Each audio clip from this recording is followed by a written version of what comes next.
Okay,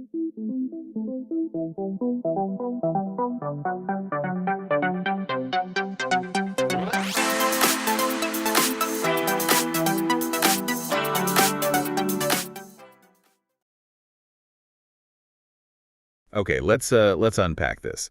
We are diving deep into Quentin Tarantino's 2012 film, Django Unchained.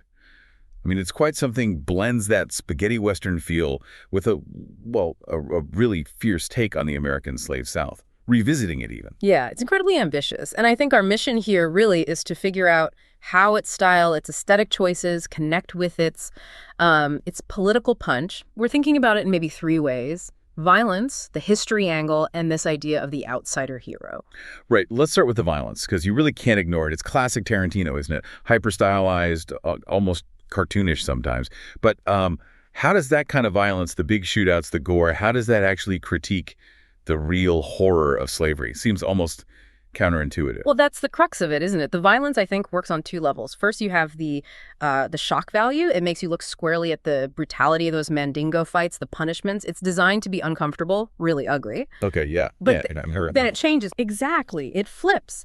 Once Django gets the upper hand, gets the gun, that same level of violence means something totally different. It stops being about oppression and it becomes about justice, or at least a cinematic kind of justice. It gives the audience this catharsis, maybe, a sort of poetic justice for things that, never actually happened that way in history. It's like cinema offering a symbolic payback. And the style really pushes that. The way those shootouts are choreographed, Yeah. so precise, and then you've got the music throwing rap next to old Italian Western themes. It practically screams, this isn't realism. It's something else, a kind of modern myth-making. And if you zoom out, it makes sense with Tarantino's whole approach. Think about Inglourious Basterds. He's not trying to give you a history lesson. He's building a fantasy of liberation, whether it's WWII or the slave South. Right, a fantasy playing out on a very specific stage. Candyland, for instance. Calvin Candy's plantation is just this concentrated nightmare. It really lays bare the cruelty, the sadism of the whole system. But the key difference, I think, is how the story's framed. It inverts the usual narrative.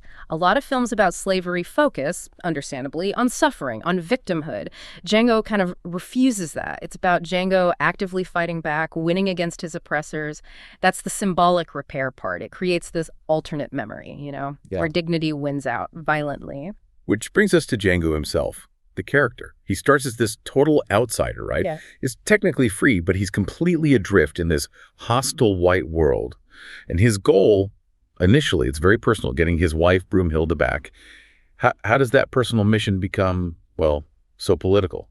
Well, because the act itself, rescuing Broomhilda, fundamentally challenges the racist system. He's reclaiming what the system defined as property, his wife, and asserting their right to be together, their humanity. That's inherently political, even though it springs from love from a personal need. Okay, yeah. And we have to talk about Dr. King Schultz here. Christoph Waltz's character, their relationship is really central.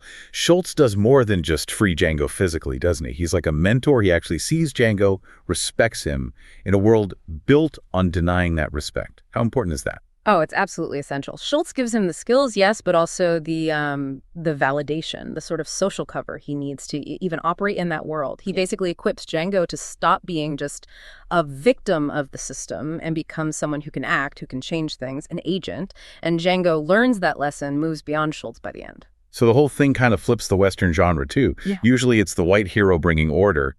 Here, it's the formerly enslaved man bringing down a corrupt order. His outsider status becomes his strength, his revolutionary edge. Precisely. The film's impact comes from mixing that spectacle, that stylized violence, with this direct confrontation of history, and then offering the sense of symbolic justice. It's not aiming for academic accuracy, it's aiming for emotional impact, making you think and feel. So wrapping this up, what's the big takeaway for you, for the listener? It feels like Django Unchained's real power might be in using film, using cinema itself as this arena for political imagination, maybe even a kind of redemption. If movies can give us that feeling, rewrite history in a way, what does it tell us about the power of stories, the stories we tell ourselves today about the past and about justice?